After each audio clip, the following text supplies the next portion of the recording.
Teksa në ndajnë 4 ditë nga fillimi i procesit zgjedhor në Shqipëri, qarku Shkodër përbëhet nga 8 KZAZ.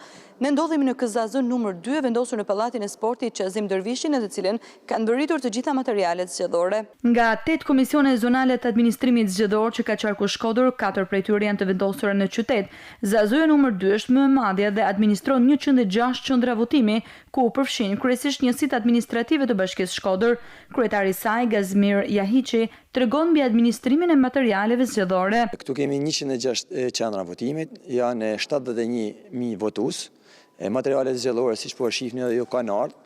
Jemi duke proponuar dokumentacionin e nevojshëm që ditën e shtunën të bëjmë shpërndarjen e tyre tek komisionet e qendrave të votimit. Të shtunën rreth orës 11 pritet që këto materiale të nisen drejt qendrave të votimit. Besoj që ditën e shtunën nga ora 11 do të fillojmë shpërndarjen e bazë materiale, sepse siç e dimë te kjo KZAZ janë gjitha njësitë administrative dhe shala, shoshi, pulti janë pak më larg dhe do t'i vazhdojmë një orë 11, 10:30 fillojmë shpërndarjen e tyre. Në qarkun e Shkodrës janë në total 405 qendra votimi.